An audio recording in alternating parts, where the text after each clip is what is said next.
blurring the lines between real life and Second Life. Bringing you in-depth information about the people behind the avatars. Giving you insight like you've never heard before. Ladies and gentlemen, welcome to the Fourth Wall with Paul and BK.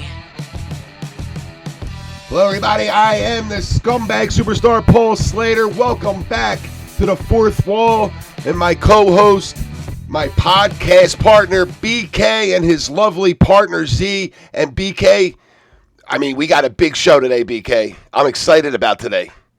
Yeah, you don't get excited too often. So since you're excited about it and you're already pumped up, go ahead. Why don't you tell the people what we got to say? I'm going to let everybody in on it. He is an 8-time SL World Champion. He is a multi-time tag team champion, multi-time every champion you could think of. This guy's probably had the belt. And I'm speaking of none other, and also he's the owner of DCWF, co-owner of DCWF, and I'm talking of none other than Bazza Windlow. Bazza. Wait, that prickles me money, where is he? Bazza, so great to have you here. Thank you so much for taking time out of your busy schedule to people. I'm not what's the word? I'm not patronizing you, but thank you so much for gracing us with your presence. This is a big deal for us. And first, let's say it's the first question off the bat, Bazza, I want to ask is how you feeling, man? We know you had some health issues. How you feeling now? Oh, I'm feeling 10 times better. I kind of feel like Kenny Omega stole my thunder, but I'm a lot better. I came back before him, so screw you, Kenny Omega. Okay, so Bazza, I know you've listened to a couple of the episodes, and one of the things that we said was going across the board was we're always interested in learning how you got into SL wrestling. Were you an RO wrestling fan? But with you, we had a little bit of a discussion this morning, and we're going to start this off by putting you on the spot. From the time that you started getting into SL wrestling and you started your SL wrestling journey, did you ever think that you would be where you are right now? Here you are sitting on a podcast. People are listening to you. People suggested that we got in touch with you because they wanted to hear from you. Did you ever think that you, as an individual, would blow up this big? I'll be completely honest. No. When I first started, you've heard from Mad Mike, but when we first started, there was one HUD, one system. Yet he said, I never thought that me, a dude from Ireland, from the piss-ass middle of nowhere, would be where I'm at. It's weird. It's still weird. So in all honesty, how have you been able to handle it? Because, we're brand new as far as the podcast goes. Paul and I have been around. Z has got her name out there a little bit with her working as Sacrilege. And, of course, being my partner and being associated with Paul. But when we had people put in suggestions, and I'm going to say at least 10 people that I know of, yours was the first name. It wasn't like, oh, let's put in this person. It was like your name was the very first one. That's a big impact considering how large this community is. What would you attest to that? Probably because I work hard at what I do, and that's just been from, again, because of system changes. I worked hard at what I do. I put on good matches. I try to give people what they come to see. For me, if they want to see a good guy, they get a good guy. If they want to see a bad guy, they get an absolute villain. That's for sure. Okay, so honestly, what's your favorite part to play? And I know what mine is because we had this discussion before we went on air about what you get away with. But in all honesty, what's your favorite thing to do? Do you prefer the fans to boo you and you be the heel, or do you prefer to be the fan favorite? It can go 50-50. It depends on if I'm forced into a particular character. So when I first started, there was a gimmick that I didn't quite master, and then as I was building out, I came up with a good face gimmick that got over because it was more comedy, and then I became what I am now. And I think this one is more freeing because when I say stuff, it just comes off the top of my head. I don't have to censor myself. If somebody in the crowd says something, like Casey, for example, if he calls me a prick, I can insult him all I want. And it's accepting. Where as a face, you have to watch what you say. You can't offend anybody within reason. Okay, but in your opinion, with you, and I'm going to say that you've been a wrestling fan for a while, and I'm sure we're going to touch about this a little bit later on, but one thing that we all noticed was Stone Cold Steve Austin kind of changed the perception of that. And then you had the NWO that changed perception where it was cool to be bad. It was cool to be the bad guy. You know, it was great that they could do that. And they kind of changed the mode. How, at the time when you were doing your SL wrestling, did you adapt to that, seeing what was changing in real life and how it flew over, or how it flowed over into SL and affected you? Well, when I started, it was 2010, 2011, so there was no AEW. TNA was the downfall, and then you had PG, WWE. I started seeing a lot of stuff in the indies. I started watching Ring of Honor, Shikara, New Japan, and one group and one person sort of helped me mold my character now. And he's in WWE. You've probably seen him under his WWE name, Finn Balor, but that's not what I watched. I watched the man Prince David. in New Japan, as Prince David, just basically be a bad guy and be comfortable being the villain. And that's what I kind of sort of helped me just realize, right, well, if I can do this, let me grab essence from Stone Cold, let me grab essence from Triple H, let me grab essence from The Rock, let me grab essence from him, and then just see what I can take and make it more about my style. So my style was high flying. How do I get people to hate me? Take it away. Well, that's like the Prince Devitt thing. Like a lot of people seen that version of Finn Balor. Like you're starting to see it a little bit now, probably in the last few years with the Judgment Day and everything, how he's a heel. But he was like a mega heel in Japan. Like not many people even realize he started the whole Bullet Club thing. Like not a lot of people realize that. And he, like I seen a lot of his stuff he did in Japan. He's totally different than what people see here, at least now with the WWE. Oh, he is, and I had the opportunity to watch him live in Belfast before he went to WWE. So watching some of the stuff that he was able to do live, I was able to pick up of some small things that I can do that translates here. So instead of what most people do when they walk to the ring, all you see them as they'll go out and they'll play the emotions, they slap the hands. I'll walk out. For example, I know, and this is by design, I have a weird place for commentators to pronounce because the E is silent, but everybody pronounces it with the E, and that's my way to start insulting people. So I'll just go, for example, BK done it at Fusion. I walked out. He said it. I go, fuck you, BK. That's insult number one. Right. And it's the same thing, same principle, because the more contempt I showed in character, the more people hated. And now we're at a revolution again where WWE's cool again. So the bad guys are cool again, and now people are starting to love me again. So now we've got to figure out ways to fix that. Well, you were one of the few. You were one of the few people on SL. I mean, it's like I met you in Fusion, and then I kind of followed you after that. Like, you're very versatile as far as like you could be funny when you want to be funny. You could be good when you want to be good, and you could be really, really, really bad when you want to be really, really bad. Like, you're one of the few people that I've seen in SL that is multiversed in that and can do all that.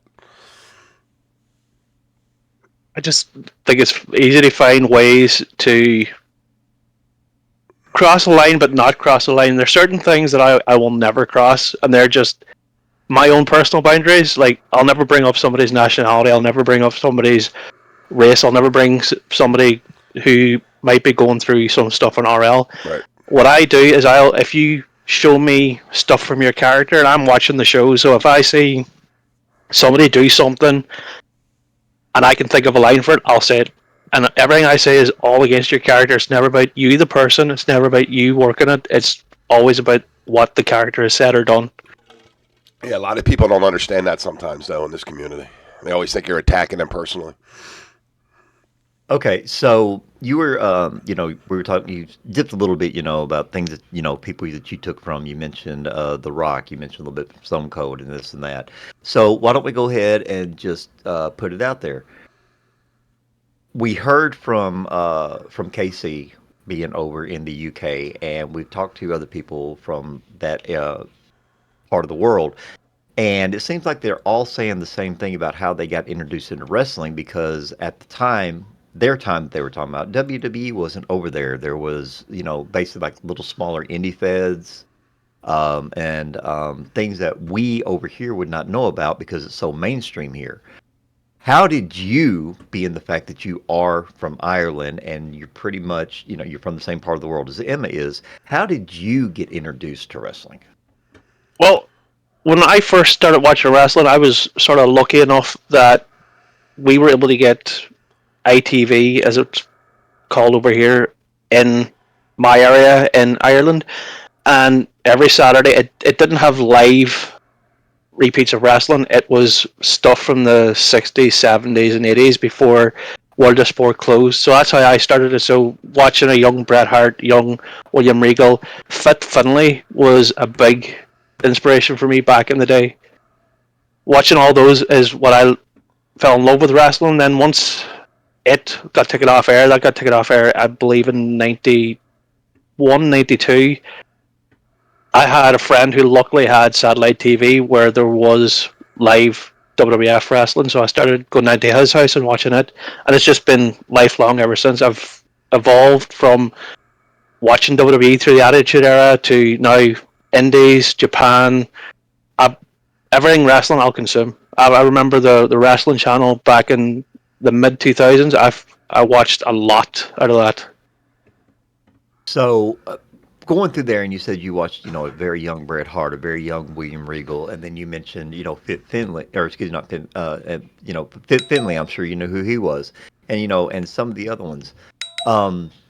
Since you started out watching some of the older pioneers of wrestling that you were talking about from the 60s and 70s, who was your favorite wrestler from what you grew up watching? Based on what you have now, since you're older and you have access to more, how did it start, and who is your favorite today? Well, when I was younger, it was a guy that probably not a lot of people have mentioned, is Kendo Nagasaki, the original wrestler from England. What drew me to him was he was the first wrestler in the UK scene to be wearing a mask, but he came out with a kendo stick. He came out with Japanese samurai armor, as they were portraying on screen, and he had this whole deal, and I should have probably known, but again, as a kid, I didn't. Where one of his finishing moves was he hypnotized somebody. Yeah. Okay. But as a kid, I thought that was really, really cool. So once I got and watched that, and then as I grew older and realizing that it was fake, predetermined, I fell in love with Fit Finlay again, because Fit Finlay said it so well. If he broke somebody's thumb, which he has done, he says, but if he put a smile and a dance and a jig in it, people would think that the man's faking. Oh, okay, fair enough. In Ireland, though, isn't Ireland the popular is more strong style, right? Yes, Yeah. that was you probably had Fit Finlay because his family's 3 generations. Then you had Fergal David go out to Hammersmith in London and bring it back here. So he trained Becky Lynch and Jordan Devlin. Then you had Sheamus. He's a big guy. He learnt over at Hammersmith as well. So they've all kind of amalgamated. Now over here, you don't have a lot of lucha here, but you do have a lot more technical, a lot more strong style, a lot more hard hitting style. Yeah. Which is great if you want to get into that style. And what kind of style? What kind of style is your favorite? Most people go grapple. Most people say high flyer. Most people say technical. What is the one style that you have tried to your roots that you started with that you prefer? And I'm sure you've integrated a little bit more. You've adapted along the way. But what is your root style that you prefer to stay with? Well, when I started, I called myself Mr. Flippy Shit, so that should tell you exactly what my style was. I mean, I'm the reason probably why most people in SL Wrestling do actually call it Flippy Shit, because I said it once in a promo and that line stuck. Yeah, I actually heard that the other night. I was calling a show at AVW, and Vina was my co-commentator partner, and that's what she started, because we had a guy that got in the ring, and that's what he's doing all that flippy stuff, and I'm sitting there going, flippy stuff? What are you talking about? There's actual names for this.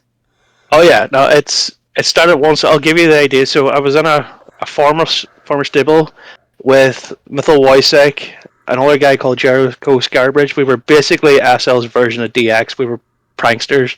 And I said once in a cocky promo, you know what, folks, I'm going to show you some flippy shit.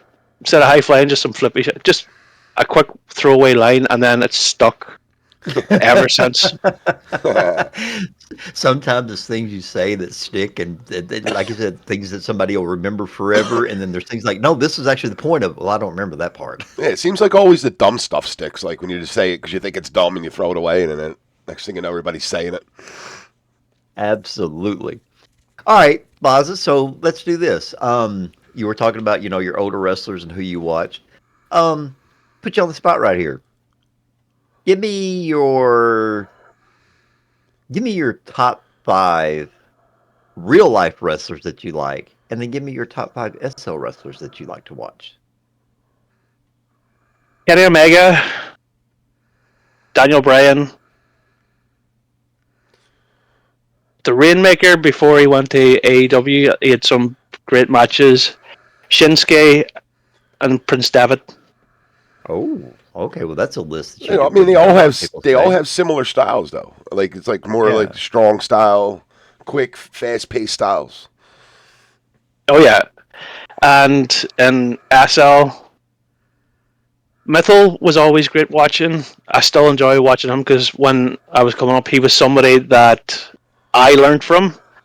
Masaki Yamako, Vince Easterwood, Cody Hooley does some good character work, and I like watching Josh Paffo as well especially when he gets going with some of the stuff that he's doing. You like watching Paffo, you don't like listening to him, right? I will entrench I'm the mouthpiece. So. Okay, I got you. Well, I mean, don't get me wrong. Papo's a really good wrestler, and hopefully we're going to get him on the show here pretty soon. I'll tell him the same thing. He's a great wrestler, but sometimes when he talks, it almost reminds me of the Charlie Brown teacher, the want. Cause it's like, shut up, Josh, and just wrestle. I didn't hear you. I like the guy. Don't get me wrong. I like Josh. I respect. BK's getting heat. Him. BK's trying to get heat, Paffo. Yes, by the way, everybody, in case you didn't know it, Josh Paffo is in here listening, so he is hearing this directly from me. I do respect the guy. He's been around like Bazza has. Okay, so Bazza, how long have you actually been wrestling in SL, and how did you discover it? So, I've been wrestling about 13, 14 years. I've found DCWF years ago before it was changed to DCWF. It was SLCW. Because I was working nights in Ireland at the time, I would finish up at midnight. There was absolutely nothing for me to do. All my friends were working day jobs. So I happened to just find SL and then just started doing some things. I just came across wrestling. Then it was gone. I couldn't find it anywhere on the search anymore. Didn't know why, didn't know things changed. But then I found it again just after WrestleFest 3, and I signed up, and I've been in DCWF, I think, since 2010, 2011, because my first WrestleFest was WrestleFest 4. Oh, wow. I didn't realize you'd been with DCWF for that amount of time.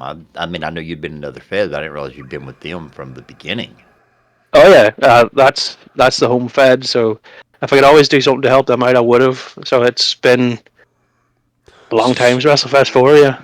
So how did it come about where you're a co-owner, right? You're the co-owner with DCWF. Well, so after Number stepped down due to RL, he gave it to Kristen, aka Erie, who then had to step down due to RL, and at the time, she had made me and Mythal temporary managers, but she unfortunately couldn't take it on. So me and Mythal decided, well, we'll run it. We'll help with our blessing. So we took ownership of it because we didn't want it to fade away. It's the first fed. So we sat there, tried to rebrand it, tried to rebuild it. I mean, we're still rebuilding it, but we're getting there, hopefully. So this is a question that and we will probably ask other Fed owners because we, of course, not too long ago we had Mike and Ollie on here from LPW.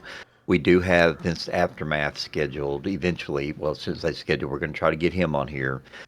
In your opinion, based on the fact that you said that before it was DCWF, you said it was SLCW, and then it's went to DCWF, and you've been in with this Fed. You just said we're talking a decade plus, and you've been in other Feds too. In your opinion, as a Fed owner and as a performer in other Feds, what do you find is the most difficult thing to deal with in SL wrestling? I'll be completely honest. One of the things that I find hardest to deal with is people not being truthful to other wrestlers. So, and I'll use an example. So, if somebody in my roster isn't putting on good matches, I'll try and help them. But there's feds that will turn around and say to that person, "Oh no, you're doing great," and this person will be like, "Well, what am I supposed to do? This person said I'm doing great, but you're saying I'm doing wrong. What I should do?" And it causes animosity. I think the hardest thing to deal with is just rumors with people pulling up egos is the hardest thing to deal with. But once you show that you're genuine and you want to help people, I'll help anybody. I'll train anybody that needs help. And if I think you're doing good, I will tell you you're doing good. If I think you're doing bad, I'll tell you you're doing bad. But it's just too many outside sources are always inflating people's egos where they shouldn't be. And it's not everybody, but it does happen. We all see fans that will tell us, "Oh, that match was great," but then you go to the back. I'm my own worst critic. If I have a bad match, I will pinpoint everything I did wrong in that match. Mm-hmm. Yeah. And yeah, Z's heard me do that several times after a match. I'll sit there and cuss myself. yeah, but then I walk out in front of the crowd and somebody says that was a fantastic match, and I go, "Nah, this is why you're wrong." Yeah, it kind of reminds me when I saw a documentary, and I don't know if anybody else has seen it, but The Last Ride for The Undertaker, where they did like 3, 4, 5-part series. And his now wife, who's Michelle McCool, said that she could tell by the look on his face there was a match that he had, and she knew he was not happy with it because he always said, "I'm going to go in, this is going to be my last one, I'm going to go out with a bang." And she said the look on his face told her, yeah, that was not a good match. He's going to have to do something else. Yeah, it was a Lesnar match, I think. I think it was a Lesnar, Brock Lesnar match. Is that kind of the feeling that you get sometimes where you go in, you write the match, and you do the match, and you're like, this could be good, and then just something feels off about it, and you're like, okay, that was not me. I've got to do something better the next time. I do that all the time. I think I'll give you a great example. I wrestled Kurt at LPW, and don't know what it was. It just the timing wasn't right in certain things. I had messed my camera up, so that affected my vision. So, like, I'm known now that when I go back, I got to fix that because I know I was not happy with that match. Right. You were mentioning something, about people not being truthful, and basically, in all honesty, people blowing smoke up another one's ass, going there, and we understand lag, we understand things happen, we get all that. But then they come out, "Oh, you did great," and they're continuing to put on the same matches.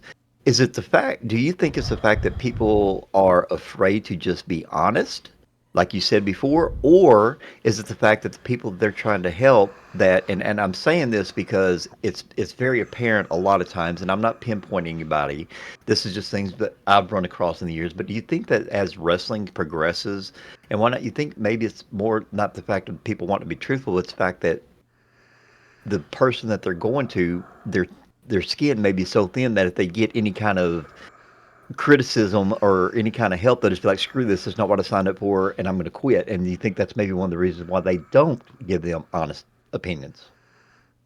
It might be a double-edged sword, yeah. I mean, I can only say that there might be somebody that, if they listen to my criticism, might throw a fit and then leave. That's the danger of it. But I've always been truthful to everybody. If you ask my opinion, I'll give it to you. I respect, and I said I've respected everybody else's opinion. People have told me I've stunk out the joints, and I've always went back and done better. Mm-hmm. I spend more time practicing after I've done a bad match than I do when I have a good match. So if I can do it, at least I would say just be honest. But I do think it's just people have not a thin skin. It's just that they don't want to hear anything bad about their matches from friends or family, and that's probably the ones that should be the ones, to be honest. I think like a lot of it too is when you had people come into this and they come into the SL and everything, and they find wrestling, and you probably came across this a lot, Bazza, where it's like they learn how to do it, and all of a sudden they're like they just want to go out and they want to win belts, they want to do this, they want to do that, and that's like people don't realize how. Like one of the reasons, like for this podcast, is like get the word out. Like there's a lot of things that we have to do this stuff right. You know what I mean? Like it's not easy. It's definitely not easy. Like a lot of people just. One of the things that I've seen, you know, as far as my time, like especially with OEW, is like people will come in and be like, "All right, well, I don't want to lose. I don't want to do this. I don't want to do this, and I want to win." That like they didn't understand that. Is that a problem that you've like dealt with a lot too? Like where people just come in and be like. Yeah, I don't want to lose this person. I don't want to lose to that person. I should win the belt, and he shouldn't win the belt. And then, you know, that was one of the big issues. I have had people, not as a Fed owner, luckily, but as a trainer, I've had somebody always tell me, I go, what's your goal in wrestling? They go, well, I want to win this belt, I want to win this belt, I want to win this belt. And then I'll just go, right, well, here's a belt. Now, fuck off. I don't want anything to do with it. Yeah. Simple as that. Yeah. If you're here to just win belts, no. Yeah, that was not my answer. I'll let you know that right now. But you know, we mentioned this name several times. Bazza, I'm sure you knew him, but you know, God rest his soul, Omen. After I was trained by Trey Steele, and you know, Trey was really busy at the time, and we said this before, where instead of it being PW, it was VAW. And Trey was very busy. He had worked his way up, and he had, he wore so many different hats. I'm surprised the guy knew which hat he was wearing at what particular time. And I think I had like, I don't know, 2 or 3 matches. And you know how it is when you have your first matches, you know, things go wrong. You're sitting there cussing yourself because you think you can do better, even though, you know, you're a rookie. And Omen sat down with me. And this is kind of what started the relationship that he and I had where we could pick on each other. He says, look, BK, he says, you're great on comms, which I told him that was bullshit because nobody's ever great. There's always room for improvement. And he says, okay, he says, and I see that you're trying to put the same effort into your wrestling. And I went, yeah. And he says, what is your goal when you're on comms? I said, to keep people engaged, to make sure that people are listening and watching the show and they're not getting bored. He said, so what's your goal when you wrestle? I said, to steal the show. I said, every match that I want to go in, I want to be a show stealer. And he said, that's the attitude you need. He said, because not once did you ever say, I want to be champion. I want to win these many belts. He says, you're in it for the show. He said, that's why you're going to be good. And that was the best advice anybody ever gave me. Oddly enough, I said something similar to him because he was in DCWF when me and Jericho were there as trainers at the time, and we told everybody the same thing. That's why the whole purpose of a belt. Now, if they want a belt, I'll just give them a belt because I can make them. I have probably tons of copies of them. I have ones that I made for my own feds, so I'll just give them a belt and go, right, there you go, out the door. I don't want to see you. So you'll just handle the belt and then say, okay, you're done? Just handle the belt so they have it as a prop? Yeah, because if you want a belt, why should I waste my time training you? Because you're not going to listen. You have an idea in your head of what you want to be, but you'll not put in the work to get there. Well, sometimes you give that person a belt, and then he goes on social media and declares himself a real world champion. Just saying. Yeah. Well, you know, I mean, that's the double-edged sword, but... So, Bazza, let me ask you this. Now, this is purely hypothetical. Let's say, for instance, that you were the only person in SL that had a Fed. You were the only Fed. You were the one that everybody wanted to work for, and people wanted to come in and want to train under you because they wanted to have the tutelage of the great Bazza Windlow. For somebody coming in, what is the best advice that you can give them before they even, you know, get their first HUD? And you know, one of the things we have to learn, and people laugh about it because I had to learn it, you know, you have to learn how to get in the ring right, whether it's sliding or whether you're getting in the ring through the ropes. Before they ever start learning how to do that, what's the one big piece of advice that you could get them that makes them say either, yes, this is something I want to do, or hey, this is not what I thought it was? What would you tell them? I'll tell you exactly what I tell them. The first thing that anybody asks me is, how quickly can I do it? I said, this is a marathon, not a sprint, because you're going to find ways right now from when you start to where you want to be in 3 years' time, 4 years' time, of each goal is going to change. If you are coming in looking for shortcuts, don't, because everything, every mess up, every mistake, every bad gimmick, every wrong song choice will help you mold you in the future. But you have to be willing to do the work, and if you're willing to do the work, we can help you. Okay, well, I like that. Put in the work, you get the reward. So you don't. So you're kind of like us. You don't agree with the whole thing. Them coming in and saying, "I want to be. I want to win as many belts as this person, or I want to do that, and I just want to be number one." And you're like, "No, that's not how this works." I admire that about you. I respect that. I like that. See, I came in like I'm different than you guys. So I came in just, and it's. I'm not saying differently as far as we have the same attitude, but like. I didn't want to wrestle. You know what I mean? I wanted to come in. I wanted to do comms. I wanted to be a manager. I wanted to talk. You know what I mean? But the same thing goes in with that too. Like, I'll go out there and I'll do promos, and I'll be like, fuck, man. Like, I mean, me and BK I've done this a lot. Like, where you just it goes the same too. Like with promos, you put all the work into promos, and like I'll think about them all week. Like if I have a promo Monday or Tuesday or whatever, I'll think about it all week, and I have stuff running in my head, and I'm kind of like you, Bob. I don't read a script and I just go out and say whatever I feel. But like that, there's a lot of work in that too. Like you want to be a good wrestler, you have to put the work in on that, and then you want to be a good promo, you got to put the work in on that too. You know, and I just come different at a different point of view of it because I don't wrestle as many times as you. I've wrestled a handful of times in 5 years. So, but the work goes into promos too. Like I'm really hard on myself with promos. Like I want to go out there and like what BK said, like. I don't care about belts. I want to go out there and I just want to entertain people and I want to be creative and I want to make people like pay attention. I agree. That's if I have a promo, say on a Tuesday, the previous Tuesday, I'm thinking about stuff that I can say, and I'm writing lines upon lines, and then I'll chat to the person and we'll work out a promo, and then I'll get whatever boundaries they don't want me to cross, and then I'll work it around it. I don't have a script.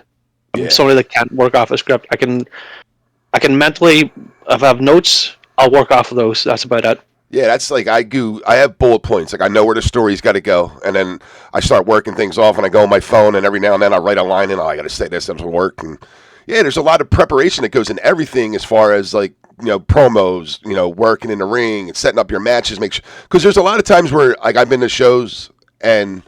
I'm a wrestling fan, and I've been a wrestling fan I'm 48 years old. I've been a wrestling fan for 40 years. And you watch these matches, and like you see some people that'll come out and they'll give a promo, and they'll be like, I'm the most dominant force in this fed. And then they're going on with a 45-minute match where it's like, you know what I mean? Like some people with the matches, it's like, you could have probably did that in 8 minutes. You know what I mean? Like, there's just a lot of like things like that I see sometimes. But again, I'm not a wrestler in here. I don't really critique anything, but there's a lot of times where you see that where like you're working at your match and you don't want to go too long, you don't want to go too short, but it's like sometimes it's a lot of these matches in SL as far as I've seen, like especially in OEW, like they went on like way too long. You're like, all right, man, we got to cut that in half because that was like a 35-minute match. And I get it, like sometimes with lags and stuff that's going to happen, but if everything's going good, and that's one of the things like as far as I see a lot of times like matches go like super super long and they really don't have to. That's a big issue I find. I've always taught people, and that's my own way that I write things. It's something that even Masaki taught me and Jericho taught me when I was a rookie, was if you're booked for 10, write for 6, because you don't know what lag is going to be like. Mm-hmm. Yeah. And I totally agree with that. I mean, I've seen matches where on the cards that we get, the production cards and the show cards, it'll say, okay, this match, and then they'll say like 8 to 10 minutes, or they'll say 4 to 6 minutes, or, whatever the time limit. And, you try to take consideration for lag, and like these matches are coming off like 10, 15 minutes long, and people aren't understanding, okay, why aren't people sitting around? It's like, because it's SL, SL, we are limited as to what we can do because and in all honesty, it's like a video game. We're going to have lag. Things are not going to go right. Controls aren't going to happen. And it's not like watching something on TV where there's constant movement and everything's flowing. We have stuff that we have to struggle with. But at the same time, people have to understand, if we write shorter matches, that gets more of the action. It's down to it. Let's get it done. Now, some matches require longer time periods based on what the storyline is. But how do you, Bazza, how do you try to drill at home that's like what you just said? Look, we have to consider, like, we have to do this. If I put you in a 10-minute match, how do you tell them to write and practice to do it for 6 minutes so they get everything in there so that when it does lag, it helps them out? How do you help them prepare for that? Because most people are like, oh, it's 10 minutes, so if I can go 10 minutes without lag, I'll be able to go 10 minutes with lag. How do you get them out of that mindset? So what I try to explain is less is more, and I'll give them a very good example is if I'm coming to watch you throw 50 finishers of somebody on a weekly show, what are you going to do to pay-per-view? Right. That's a good point. Well, yeah, but the problem that I've noticed with that, and to that is that noticing that nowadays people are mimicking what they see on TV, and finishers aren't finishers anymore. You see people kicking out of finishers now, so it's kind of like it's almost like SL wrestling is almost kind of watered down, or excuse me, RO wrestling is kind of watered down because we're seeing so much of what we see on TV instead of saying to somebody, we've seen this, let's do something different. Let's do something that nobody in SL has seen before. I think the RO wrestling has kind of ruined it for that. And based on what you just said, don't throw 50 finishers at them in 3 weeks, and then when you get to the pay-per-view, you hit them with one finisher, and it's done. It's like, well, 3 weeks ago you hit them with 4, and it didn't do anything to them. Back to what you were saying, and to finish, how do you implement all that to try to teach people the right way to do it so that they're still entertaining and still get the story of the match across? The best way that I can do it is I'll run the match with them, and I'll critique it, and then I'll give them a match that I would do in the same match, probably in 6 minutes, and they generally see side by side what could be done in the 6 minutes. The 6 minutes could be filled with selling. Like, for example, I'll shout random things. If I'm in a hold, I'll do different things. It makes it entertaining. I said, you're running and doing this, and this. You're not breathing, but I'm in a headlock. I'm emoting that I'm licking my finger and I'm giving somebody a wet willy. Okay. I never thought about that one. Who's gonna remember what? Are they gonna remember you going like that 50-50, like without stopping? Or are they gonna remember that dude just give that guy a wet willy? kind of like the whole thing that you did about the flippy shit. That's the one thing people remember all this time later. Well, that comes with years now. That's something that I've learned is that small things is what people will remember. They won't remember what I did 10 years ago. They won't remember the fact that I used to come out as a fucking street magician. They will remember that I'm the guy that started flippy shit. I'm the guy that gives wet willies. I'm the guy that literally just took a female version of the Bronco Buster and now it's called D's Nuts. Nobody calls it the Bronco Buster anymore.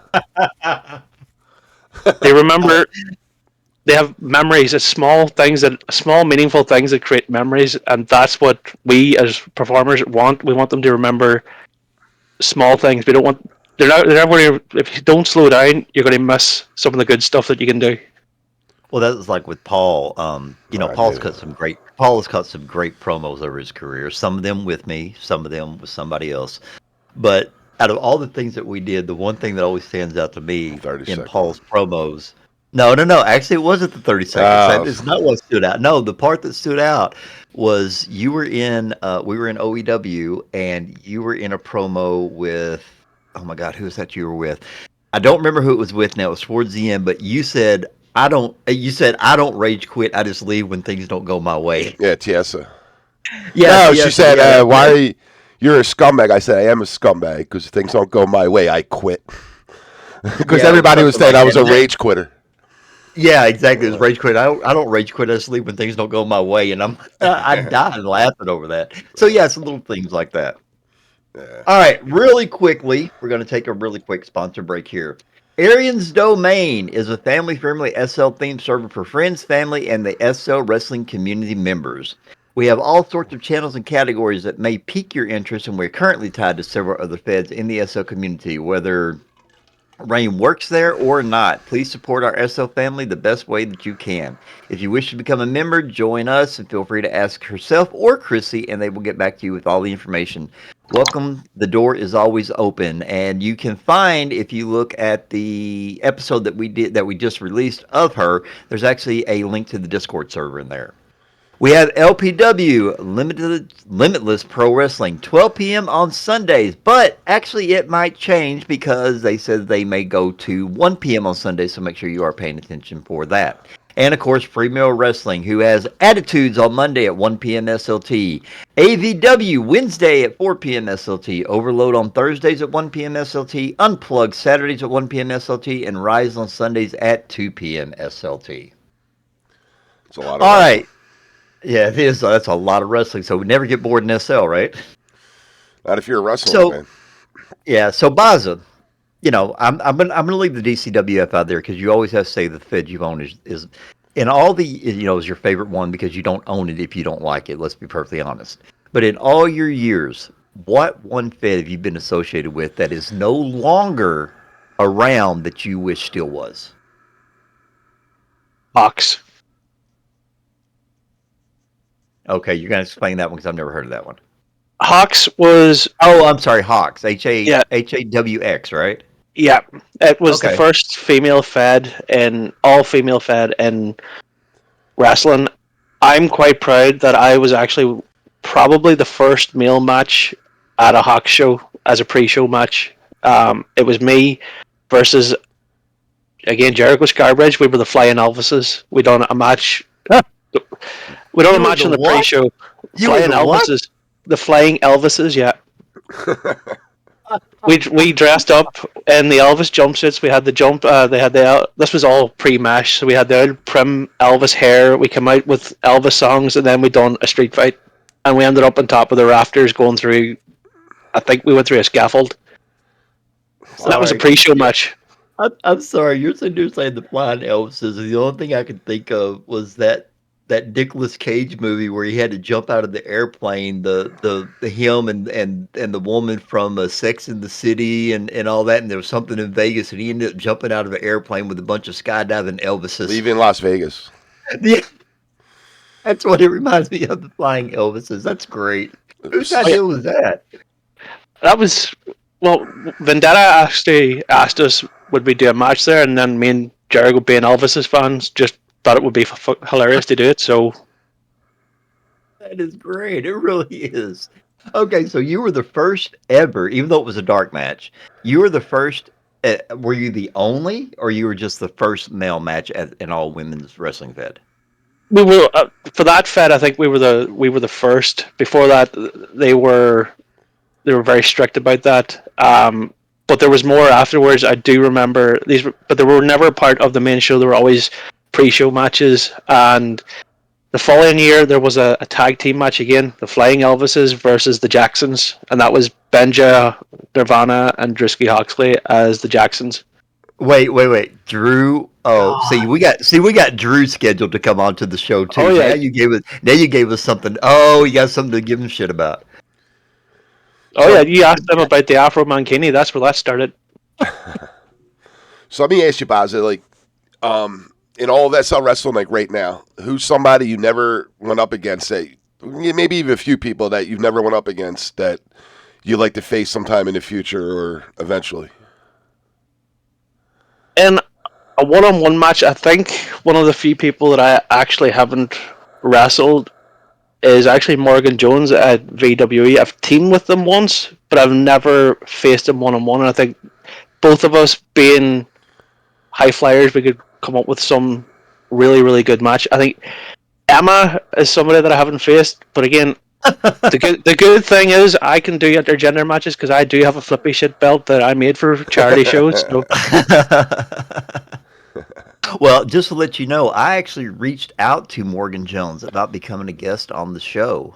So waiting on response from them. So you might sometime or another get your wish if they listen to this and hear that you would want to do that you'd want to do a match with them of some sort. You may get your wish. Fingers crossed. So also too, man, you know another thing Bazza does, and he showed me, like, I had the pleasure of seeing this before. You make all your own gear too, right? Yeah. He's got the best, like, pants, and not only pants, but he also, from rumor has it, from commentators that we worked in the past, he looks the best in jeans than anybody in SL wrestling. Okay. So we're gonna go ahead and the whole thing about looking the best in jeans. So we're not gonna get to this question yet, but I think Z actually has a question for you, Bazza, and then after we get that, we'll see if anybody else has a question. We'll do the question and answer. Z actually has a question for you, Bazza, and I'm really curious to know how you're gonna answer this. So Z, please ask him. You are evil and you're sleeping on the couch for the next week, dear. That's okay. Okay, Bazza, since BK has put me on the spot here, I'm going to ask you the question he said I should ask. How does it feel to know that you have made the sales of Shop Vacs and ShamWows absolutely skyrocket in SL just by speaking? In case you're wondering, Bazza, Z is a very self-proclaimed helpless voice whore, along with her shoe whoreness. And the first time she heard you talk, I got a IM directly from her that she says, I need to go buy ShamWows. I mean, all I'm going to ask is for money from ShamWow, please. Man, I wonder how Z's feeling like right now. Well, I have already booked the janitorial staff to come in with their own shop vacs after the show to clean up. It's X-rated today. I could listen to this man read freaking assembly instructions and be absolutely fascinated. She wants you to just sit down and read the phone book as a bedtime story. I'm telling you, I would have that shit on loop. Just so Bazza, knowing that, how does it feel to know that you are a sex symbol? I mean, I do have a move called These Nuts. I mean, I kind of think I manifested that myself. I mean, I remember, we had a certain commentator at Fusion that would the whole time when he came out, and her voice changed and everything changed, and she talked about his jeans and. Almost like a giddy little schoolgirl that we used to always. You and I used to send IMs back and forth to each other, like, oh boy, here she goes, and she would giggle, and she was so giddy every time. And then we would out, and it's like, I would call her out and be like, "Why did your voice change when Bazza came out?" Yeah, then we would try to be calling the match, and all she's sitting there is going, Bazza looks really. You're the only name she would mention. We had 6 people in the ring at one time, and you're the person that she singled out because I guess she zoomed in on you, and her vocabulary was Bazza. Yeah. Bazza. You ever see Bazza in jeans? No, I don't look that close. It's life changing. All right, take it easy. All right, the assless chaps are at home. It's okay. That is what pictures, or it didn't happen. All right, Z, you put out a little feeler out there in our open mic channel that said that anybody got any questions. Do you have anybody that's got a question that they want to ask, or do you have anything that they want to read because they don't want to be heard on voice? We actually do have one to read off. Okay. And it should fit in quite well with the giggles that have been going on here. Oh my God! I was going to say it must be from Emma. Emma wants to know when exactly she is going to get her chance at the Flippy Shit title. Well, whenever there's another charity show, we'll see. You have your people call my people. Yeah, here we go. We'll I tell you what, the fourth wall will book the show right now. We just need the venue. Bazza versus Emma for the Flippy Shit title, and Emma cannot cheat. She cannot come dressed in those outfits that show half of her ass. She has to come dressed in proper attire so she does not distract Bazza. It has to be a fair fight. Oh no, I match it with matches. So if she's coming up with half her ass showing, I'll just come out in a man thong. It's okay. Oh God. Oh, okay, Emma, lingerie it is. Oh God. Oh my God. Okay. Look at that. We also got Christopher said that he knows they know a shady warehouse that doesn't ask any questions. Oh my God. Okay, so I guess we need to start selling tickets for this and have some kind of raffle. And Yeah, we might need I to don't do know. our own show, BK, a fourth wall charity show. Yeah, I mean we might, but I mean, how would we even promote that match? Bazza versus Emma in a For the flippy shit title. yeah for a lingerie flippy shit title. Yes. Oh boy. Oh, we have gotten so out of control here. Yeah, we did. Freaking it. It's because of Z and that Yeah, ShamWow thing. the flippy shit lingerie match. There you go. Yeah, let's see. Oh, here it goes. And Casey says that he confirmed that this is a thing. She has mentioned wanting to do this several times to me. There you Okay, go, we are Bazza. not.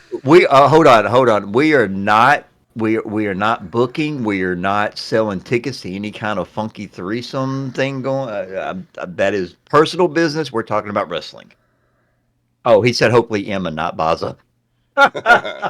Okay, I was about to say, easy now. Okay, Bazza. Okay, let's I'm sorry, that's funny. Okay, Bazza. Out of all the years and all the things that you've done in SL wrestling, in your opinion, now this can include the first time you won a title or winning a title, and it can even be something where a title wasn't even involved. In all of your years, what one person or storyline that you worked with and did stands out as being your favorite? Something that if you had to rehash, not necessarily the same storyline, but if you need to rehash something with that particular person and just build on the history that you had, what one stands out to you?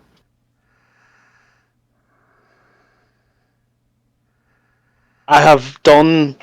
There's two feuds that stand out in mine. One was with Jericho Scarbridge because we were basically the same person in the ring. Our matches were practically the same. We complemented each other. But then there was one with Nick Sin. Me and Nick, because he doesn't get on voice and does promos, I do. Even though he texted, our promos and our matches were fantastic. I would love to go back and rehash the one that we done at Fusion for the European belt, but make it a little bit more spectacular. And okay, so you're saying to make it more spectacular. What would you, because we're talking about something we'd have to go back and we would have to find and watch the whole thing. But you're saying more spectacular. What would you add to it since basically this one stood out to you? What would you add to it to make it as an enhancement or make it even better than the original? A triple cage. Triple cage? Wow. Yeah. Wow. I've been in one of those matches. Those things, even as SL, those things are kind of brutal. That would be very cool to see somebody do a triple cage match again. Maybe that's what you and Emma need to do. Maybe we'll just set up the charity thing and it'll be a triple cage flippy shit lingerie match between you and Emma. I've never seen a triple cage in SL. Yeah, I did it one time. There was a fed called Digital Sports Entertainment, or DSC, that was ran by Sean.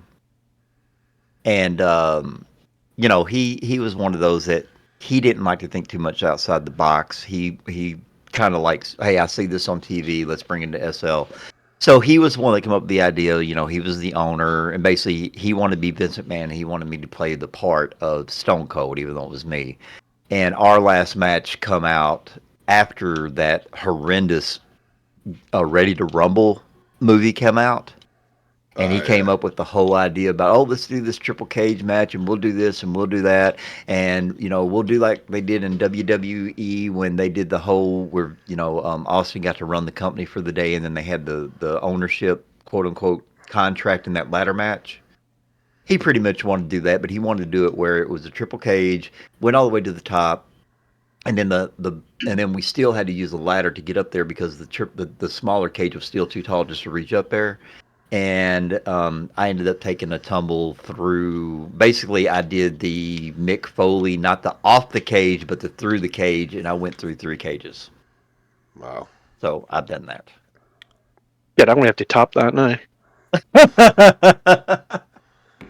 Well, we were gonna try to do it where we could, and then DSC ended up shutting down, as a lot of feds do, whatever reason. So, but that was, God, we're in 2025 now. I think that match was in 2014, 2015, and I don't know if anybody's done it. I don't know if anybody's done it since. I don't think so, because I've been trying to find somebody to make me a mesh triple cage. Yeah, I forget exactly how. I think it was one of those things they got the cage, and then they actually, I think it was built. They got a normal cage, and then made a smaller one, then shrunk it down, and then just got some some of the put it up there where you had to hit a certain spot for it to fall through, the trap door, and I mean, to put the match together, I think it took like over a month because of just getting the cage put together. Wow. So that would be a big undertaking. Yeah, definitely. All right, do we have any more questions for Bazza? If you have a question and you are in the call with us, feel free to unmute your mic and ask. We're getting very close to the end of the show, so this will be the opportunity for you all to ask if you have it. All right, I guess nobody. Well, ladies and gentlemen, we will have this posted up. Make sure that you do go check us out on the YouTube page. Make sure to like and subscribe and drop in comments if you wish. Make sure you're already here in the Fourth Wall server. We do appreciate that. You can follow us on X, and you can also hit us up via email. Paul, Paul, don't you have some kind of announcement you want to make here? Oh, absolutely. And tune in Monday. We're letting you know the time once the time gets ironed down, but our next guest this Monday will be Premier Wrestling's Derek Zane. He's coming on the show Monday, BK. Oh, wait, he finally scheduled with us? He's scheduled with us. We don't have a time yet. It's probably going to be later in the afternoon, but yep, Derek Zane will be here in the studio on Monday. All right. Well, Bazza, we want to thank you very much for taking, like I said before, you took time out of your busy schedule, and thank you so much for talking with us. You told us, I mean, I knew you by name, and I knew you a little bit in a couple of the feds, like FPW. I never knew this about you, so this is one of those things that's why I was doing a lot of listening, because I want to hear what you had to say, did everybody else, so thank you very much for doing this for us. No problem. All right, Paul, you want to take us out? Well, I'll do the one part. I always say you're better at taking it. Why do you always do this? Put me through this every week. You know you're better at taking it out of me. Because you're the scumbag superstar and everybody. But I will say this. Everybody, appreciate everybody for watching.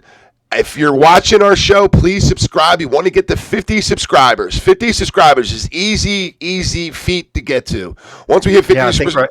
I think right now we're sitting at what, 32 or 33? 33. 69% of our watchers are not subscribed. So we get 50 subscribers. We're going to have a big giveaway. We're going to do a lot of things, and I think it's going to be cool. So if you're going to watch our show, hit the subscribe button, join our server.